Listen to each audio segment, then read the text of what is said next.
ஸ்ரீலங்கன் ஏர்லைன்ஸினுடைய முன்னாள் நிறைவேற்று அதிகாரி அல்லது நிறைவேற்று தலைவர் அல்லது நிறைவேற்று பணிப்பாளராக இருந்த கபில சந்திரசேன கைது செய்யப்பட்ட விடயத்திலே அதன் பின்புலத்திலே மிக பெரும் அதிர்ச்சிகள் வெளியாக ஆரம்பித்திருக்கின்றது. நேற்றைய தினம் இந்த கைது இடம்பெற்றிருக்கின்றது. இந்த கைதினால் இப்போது ராஜபக்ச குடும்பமே ஆட்டம் கண்டிருக்கின்றது என்பதுதான் மிக மிக முக்கியமான விடயம். அதுவும் ஏர்பஸ் நிறுவனம், பிரான்சினுடைய ஏர்பஸ் நிறுவனத்தோடு செய்து கொள்ளப்பட்ட ஒப்பந்தம், அதனூடாக கிடைத்த 16 மில்லியன் டாலர்கள் வரையிலான லஞ்ச பணம் போன்றவை இப்போது வெளிவர ஆரம்பித்திருக்கின்றது. இதிலே நாமல் ராஜபக்சவும் மிக முக்கியமானவர் என்ற செய்திகளும் பரவ ஆரம்பித்திருக்கின்ற போதுதான் இந்த உதய கம்மன்பல ஒரு விடயத்தை தெரிவித்திருக்கின்றார். தான் அப்போதே தெரிவித்தாராம், முதலாவது பிள்ளையான், இரண்டாவது சுரேசாலே, மூன்றாவது கோட்டாபே ராஜபக்ச தான் என்ற அடிப்படையிலே தான் அப்போது தெரிவித்ததாகவும், இப்போது சுரேசாலே கைது செய்யப்பட்டு விட்டார், அடுத்தது இந்த முன்னாள் ஜனாதிபதி கோட்டா தான் என்ற அடிப்படையிலான கருத்துக்களையும் தெரிவித்திருக்கின்றார். இந்த விடயங்கள் பற்றித்தான் இந்த தொகுப்பினூடாக முழுமையாக பேசப் போகின்றோம். அன்புறவுகளில் ஒருக்குமே வணக்கம். நேற்றைய தினம் கபில சந்திரசேன என்று சொல்லப்படுகின்ற முன்னாள் ஸ்ரீலங்கன் ஏர்லைன்ஸினுடைய முன்னாள் தலைவர் அல்லது முன்னாள் நிறைவேற்று அதிகாரி ஒருவர் நேற்றைய தினம் கைது செய்யப்பட்டிருந்தார். அவரிடம் 7 மணித்தியாலங்கள் வரையிலே, நேற்று காலை முதல் இரவு வரையிலே விசாரணை இடம்பெற்றிருக்கின்றது. இந்த கபில சந்திரசேனவிடம் விசாரணைகள் இடம்பெற்றிருக்கின்றது.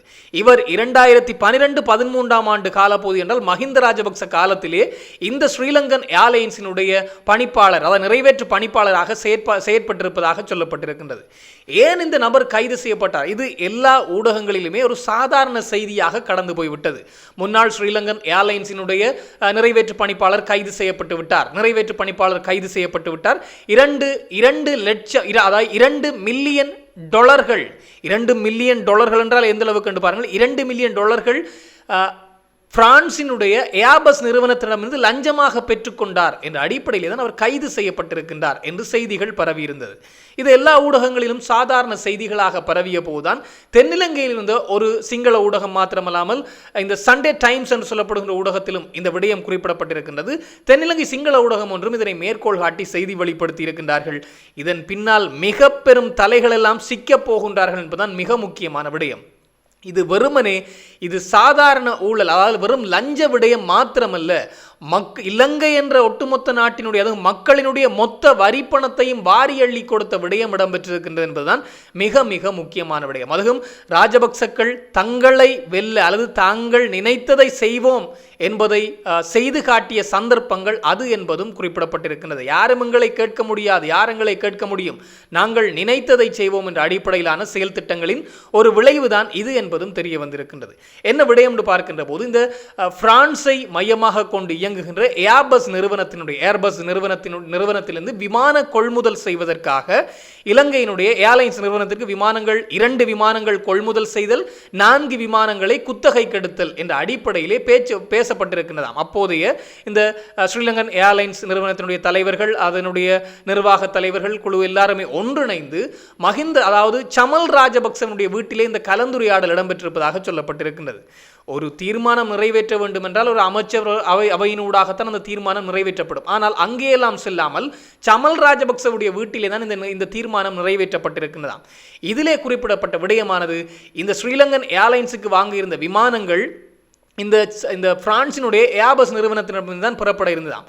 அதிலே 89 கிட்டத்தட்ட 90 பில்லியன் ரூபாய்களுக்கு தான் விமானம் கொள்முதல் செய்ய இருந்ததாகவும், ஆனால் இவர்கள் தங்களுக்குள்ளே கூடி பேசியதன் அடிப்படையிலே 150 பில்லியன் ரூபாய்களுக்கு வரையிலே அந்த விமானத்தை கொள்முதல் செய்வதற்கு திட்டம் தீட்டியிருக்கின்றார்களாம். இரட்டிப்பாக விமான கொள்முதல், அதாவது அது விமானத்தினுடைய விலையை விட 2 மடங்கு பணம் கொடுத்து அந்த விமானத்தை கொள்முதல் செய்ய முயற்சித்திருக்கின்றார்கள்.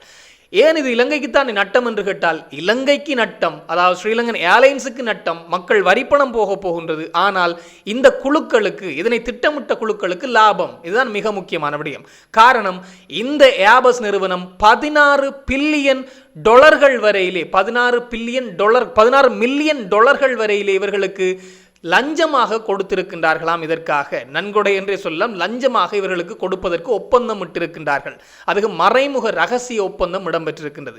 16 பில்லியன் டாலர்கள் என்றால் எந்த அளவுக்கு என்று பாருங்கள். 16 மில்லியன் டாலர்கள், பில்லியன் அல்ல, 16 மில்லியன் டாலர்கள் இவர்களுக்கு லஞ்சமாக கொடுப்பதற்கு. அதுவும் இப்போது நேற்றைய தினம் கைது செய்யப்பட்ட கபில சந்திரசேனவினுடைய முகத்தை வைத்துக் கொண்டுதான் இந்த திட்டம் தீட்டப்பட்டிருப்பதாக சொல்லப்பட்டிருக்கிறது. எனவே இதிலே முதல் கட்டமாக இவர்கள் போட்ட ஒப்பந்தத்திலே முதல் கட்டமாக ஏபஸ் நிறுவனத்திடம் 2 மில்லியன் டாலர்கள் வரையிலே, கிட்டத்தட்ட 20 லட்சம் டாலர்கள் வரையிலே அந்த சந்திரசேனனுடைய மனைவிக்கு, அதாவது நேற்று கைது செய்யப்பட்டிருந்த கபில சந்திரசேனனுடைய மனைவியினுடைய வங்கி கணக்கு, சிங்கப்பூர் வங்கி கணக்குக்கு கைமாறி இருக்கின்றதாம். அது அங்கே கைமாறிய பின்னர் நிமால் ஹேமஸ்ரீ பெரேராவினுடைய வங்கி கணக்குக்கு அது 4 லட்சம் டாலர் என்ற அடிப்படையிலே கைமாறி இருப்பதாக சொல்லப்பட்டிருக்கிறது. இந்த நிமால் ஹேமஸ்ரீ பெரேரா யார் என்று பார்க்கின்ற போது மஹிந்த ராஜபக்ச, அதாவது ராஜபக்ச குடும்பத்தினுடைய நாமல் ராஜபக்ச உட்பட மஹிந்த ராஜபக்ச குடும்பங்களுக்கு பினாமியாக செயற்பட்டவர் அல்லது இந்த பணம் சார்ந்த பல நிர்வாக செயற்பாடுகளில் ஈடுபட்டவர் என்ற விடயம் வெளிவந்திருக்கிறது. அதிலும்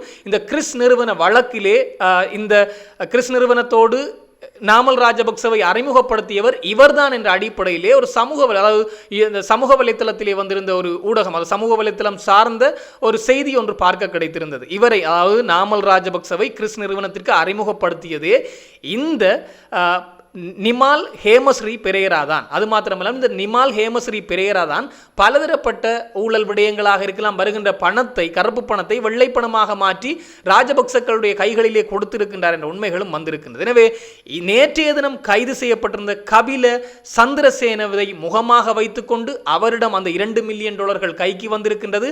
அதன் பின்னர் அவருடைய மனைவியின் வங்கிக்கு கணக்குக்கு வந்த பணம் பின்னர் இந்த நிமால் பெரேராவினுடைய வங்கி கணக்குக்கு மாற்றப்பட்டிருக்கின்றது. அதன் பின்னர் அது எங்கு சென்றது என்று தெரியாது.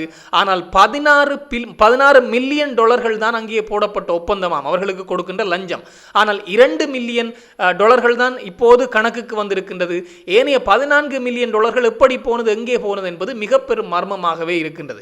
இந்த விடயங்கள் எல்லாம் எப்படி எந்த இடத்திலே வெளியே வந்து என்று பார்க்கின்ற இந்த ஏபஸ் நிறுவனம் பிரித்தானியாவை மையமாக கொண்டு இயங்குகின்ற ஒரு நிறுவனத்தோடு சார்ந்த இது பிரச்சனையிலே வழக்கு தொடுக்கப்பட்டிருக்கிறது பிரித்தானியாவினுடைய ஒரு நீதிமன்றத்திலே. அங்கேதான் விசாரணைகள் இடம்பெறுகின்ற போது இலங்கை சார்ந்த இந்த விடயமும் வெளிவந்திருக்கின்றது.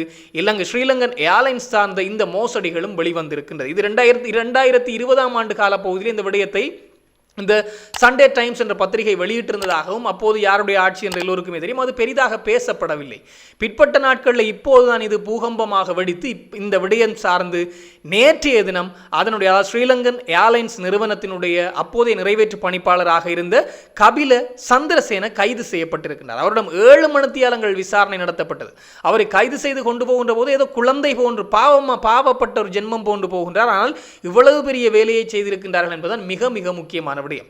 அதுவும் சாதாரணமாக ஒரு விமானத்தை கொள்முதல் செய்வதற்கு தேவையான பணத்தை விட இரட்டிப்பான பணத்தை நாங்கள் தருகின்றோம் என்று சொல்லி இங்கிருந்து பணத்தை கொடுத்து, மக்களுடைய வரி பணத்தை கொடுத்து, அங்கிருந்து அவர்களுக்கு அது லாபமாக அந்த ஏபஸ் நிறுவனத்தினால் லஞ்சம் கொடுக்கப்பட்டிருக்கின்றது. தங்களுடைய போட்டி நிறுவனத்திடம் செல்ல வேண்டாம், நீங்கள் எங்களிடமே வாருங்கள் என்ற அடிப்படையில் சொல்லி இன்னும் ஒரு 5 மில்லியன்கள் வரையிலே லஞ்சம் கொடுக்கப்பட்டதாகவும் சொல்லப்படுகின்றது. எனவே இதிலே இப்போது 2 மில்லியன்களுக்கு தான் கணக்கு வந்திருக்கின்றது என்பது மிக முக்கியமான விடயம். இப்போது ஏதோ கைது செய்யப்பட்டிருக்கின்றவர் இந்த வழக்கு சார்ந்து இந்த கபில சந்திரசேன என்று சொல்லப்படுகின்றது. ஆனால் அடுத்ததாக நிமால் பெரேரா கைது செய்யப்படலாம், அல்லது அவர்களினுடைய அந்த வட்டத்திற்குள்ளே சுற்றி திரிந்த ராஜபக்ச குடும்பம் சார்ந்து யாராவது கைது செய்யப்படலாம், விசாரணை செய்யப்படலாம், அதாவது விசாரணையின் பின்னர் கைது செய்யப்படலாம் என்ற அடிப்படையிலே சொல்லப்பட்டு வருகின்றது. ராஜபக்சக்கள் தங்களுடைய காய் நகர்த்தல்களை இன்னும் பல முகங்களை வைத்துக் கொண்டு செய்திருந்தார்கள். அதாவது கொலைகளை செய்வதற்கு சில பாதாள உலக குழு, அது எல்லோருக்கும் தெரியும், யார் யார் எங்கெங்கெல்லாம் எந்தெந்த கொலை செய்தது என்று. குறிப்பாக இந்த தாஜுதீன் கொலையாக இருக்கலாம், ரவிராஜ் படுகொலை என்று எல்லா விடயத்திற்கும் வேறு வேறு, அதாவது பாதாள உலக குழுவாக இருக்கலாம், இந்த ட்ரிபோலியோன்னு சொல்லப்படுகிற இராணுவ குழுக்களை வைத்து செய்து விட்டார்கள். இந்த பக்கத்தால் பார்க்கின்ற போது இந்த பெரிய பெரிய விடயங்கள் ஸ்ரீலங்கன் ஏர்லைன்ஸாக இருக்கலாம், அது சார்ந்த மோசடிகளை செய்வதற்கு அது சார்ந்த நிறைவேற்று பணிப்பாளர்கள் அது சார்ந்த முகங்களை வைத்துக்கொண்டு காய் நகர்த்தி இருக்கின்றார்கள், தங்களை பாதுகாத்து இருக்கின்றார்கள் என்பதுதான் மிக மிக முக்கியமான விடயம். நேரடியாக அவர்கள் எந்த விடயத்திலும் ஈடுபடாமல் தாங்கள் வைத்த பினாமிகளினூடாக செய்த வேலைகள் இப்போது வெளிவர ஆரம்பித்திருக்கின்றது. நேற்றைய தினம் இந்த கைது இடம்பெற்றிருக்கின்றது. இந்த கைதின் பின்னால் இடம்பெறுகின்ற விசாரணைகளை அவர்கள் சொல்கின்ற வாக்குமூலங்களின் அடிப்படையிலே அடுத்தடுத்த நபர்கள் சிக்குவார்கள் என்பது வெளிவந்திருக்கிறது. மேலும் எதிர்வருகின்ற 17ஆம் தேதி கோட்டாபய ராஜபக்சவை குற்றத்தடுப்பு விசாரணை பிரிவுக்கு வரும்படி அழைப்பு விடுக்கப்பட்டிருக்கின்றது. கோட்டாபய ராஜபக்ச இப்போது இலங்கைக்குள்ளே இல்லை என்ற தகவல் தான் அதிகமாக இருக்கின்றது. அவர் சிங்கப்பூருக்கு சென்று விட்டார். உண்மையிலேயே அவர் சிங்கப்பூரிலே தான் இருக்கின்றாரா என்ற ஒரு கேள்வி இருக்கும். எனவே சிங்கப்பூருக்கு சென்று விட்டார் என்ற அடிப்படையில் தகவல் தான் இருக்கின்றது. எதிர்வருகின்ற 17ஆம் தேதி கோட்டாபய வர வேண்டும். காரணம், கடந்த மாதம் கோட்டாபய ராஜபக்சவை இந்த குற்றத்தடுப்பு விசாரணை பிரிவுக்கு விசாரணைக்கு வாருங்கள் என்று அழைக்கப்பட்டிருந்தது. எதற்காக என்றால், மஹிந்த ராஜபக்ச ஜனாதிபதியாக இருந்த கால பகுதியிலே இந்த தேசிய இந்த வீடுகள், அதாவது அரசாங்கத்தினால் வீடுகள் கட்டப்பட்டிருந்தது, அடுக்குமாடி குடியிருப்புகள். அந்த குடியிருப்புகள் மக்களுக்கு வழங்குவதற்கான திட்டமிடம் வருகின்ற போது தாங்கள் சிபாரிசு கடிதங்களினூடாக இவருக்கு கொடுங்கள் இவருக்கு கொடுங்கள் என்று இந்த கோட்டாபய ராஜபக்ச பாதுகாப்பு செயலாளராக இருந்த காலகட்டம், மொஹான் பீரிஸ் சட்டம் அதிபராக இருந்த காலகட்டம், அவர்கள் சிபாரிசு கடிதங்களை கொடுத்து தங்களுக்கு இணங்கியவர்களுக்கு வீடு கொடுக்கும்படி சொல்லி இருக்கின்றார்கள். அது சார்ந்து விசாரணைகளை மேற்கொள்வதற்கு தான் கோட்டாபய ராஜபக்சவை வரும்படி கடந்த மாதம் அழைப்பு விடுத்திருந்தார்கள் 12ஆம் தேதி. ஆனால் கோட்டாபய ராஜபக்ச தான் சிங்கப்பூருக்கு செல்கின்றேன், அதுவும் திடீரென்று சென்ற அழைப்பில்லை, 6 நாட்களுக்கு முன்னரே அவரை வரும்படி அவர்கள் கடிதம் கொடுத்து விட்டார்கள். ஆனால் கிட்டமுட்ட நெருங்குகின்ற போது 2 நாட்களுக்கு முன்னர் அவர் வெளியேறிவிட்டார். 14ஆம் தேதி சிஐடிக்கு வர வேண்டும், ஆனால் 12ஆம் தேதி அவர் நாட்டை விட்டு வெளியேறிவிட்டார். அங்கிருந்து ஒரு கடிதம் அனுப்பி இருக்கின்றார், எனக்கு இன்னொரு நாள் தாங்கள், நான் வாரன் என்ற அடிப்படையில். எனவே இப்போது இன்னொரு நாள் கொடுக்கப்பட்டிருக்கின்றது. அதுதான் எதிர்வருகின்ற 17ஆம் தேதி கோட்டாபய ராஜபக்ச குற்றத்தடுப்பு விசாரணை பிரிவுக்கு வர வேண்டும் என்ற அடிப்படையிலே இந்த விடயம் சார்ந்துதான் இப்போது உதயகம்மன்வல ஒரு கருத்தை தெரிவித்திருக்கின்றார். எங்களுக்கு அப்போதே தெரியும், இந்த அரசாங்கம் அரசியல் பழிவாங்கல் செய்வதற்காக முதலாவது கோட்டாபய ராஜபக்சவை கைது செய்வது அந்த அரசாங்கத்துடைய திட்டம். அரசியல் பழிவாங்கல் தான் அந்த அரசாங்கத்துடைய நோக்கம். இதிலே முதல் கட்டமாக பிள்ளையானை கைது செய்வார்கள், 2வது சுரேஷ் சாலேவை கைது செய்வார்கள், 3வது கோட்டாபயவை கைது செய்வார்கள் என்பது எங்களுக்கு தெரியும் என்ற அடிப்படையிலான கருத்தை இப்போது உதயகம்மன்வல தெரிவித்திருக்கின்றார்.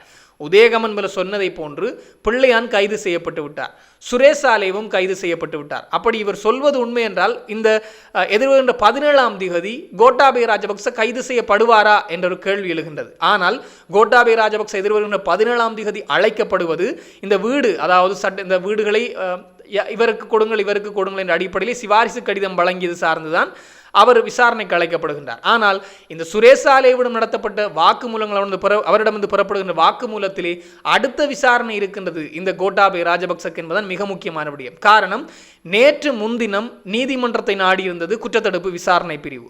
இது எதற்காக என்றால், இதுவரை நாட்களும் கைது செய்யப்பட்ட பின்னர் சுரேஷ் சாலேவிடம் நடத்தப்பட்ட விசாரணைகளிலே வெளியாகிய தகவல், சுரேஷ் சாலே கொடுத்த வாக்குமூலங்களை 25 பக்கங்கள் கொண்ட ஒரு அறிக்கையாக அவர்கள் தயாரித்திருக்கின்றார்கள் குற்றத்தடுப்பு விசாரணை பிரிவு. இந்த 25 பக்கங்கள் கொண்ட அறிக்கையை நீதிமன்றத்திலே சமர்ப்பித்திருக்கின்றார்கள். இதிலே இந்த சாரா ஜாஸ்மின் கொலை விடயம் சார்ந்த, அதாவது சாரா ஜாஸ்மின் இறப்பு மரபணு பரிசோதனை விடயம் சார்ந்தும் 3வது மரபணு பரிசோதனையை செய்யும்படி அழுத்தம் கொடுத்தது கோட்டாபய ராஜபக்ச தான் என்று அவர் வாக்குமூலம் வழங்கியிருப்பதாக அதிலே சொல்லப்பட்டிருக்கின்றதாம். எனவே இது சார்ந்த விசாரணைக்கும் அவர் அழைக்கப்படலாம். ஒருவேளை இந்த விசாரணைக்கு சென்றால் அவர் கைது செய்யப்படுவதும் உறுதி என்றும் சொல்லப்படுகின்றது. எனவே அங்கே கைது செய்யப்பட்டால் இந்த உதயகம்மன்வல சொன்ன தீர்க்க தரிசனம் சரியாகி விடுமோ என்பதுதான் மிக மிக முக்கியமான விடயம். எனவே பொறுத்திருந்து பார்ப்போம், கோட்டாபய ராஜபக்ச சிக்குவாரா என்பதை, அல்லது இந்த ஸ்ரீலங்கன் ஏர்லைன்ஸில் இடம்பெற்ற மோசடிகள் சார்ந்து ராஜபக்சக்களுடைய பெயர்கள் உச்சரிக்கப்படுமா என்பதை பொறுத்திருந்து பார்ப்போம். இது தொடர்பாக இன்னும் பல தகவல்கள் வருகின்ற போது உடனுக்குடன் தெளிவுபடுத்த நானும் தயாராக இருக்கிறேன். இன்னும் ஒரு தொகுப்போடு சந்திக்கலாம். உங்களிடம் விடைபெறும் நான் என்றும் உங்கள் அன்பின் ஈழன். வணக்கம்.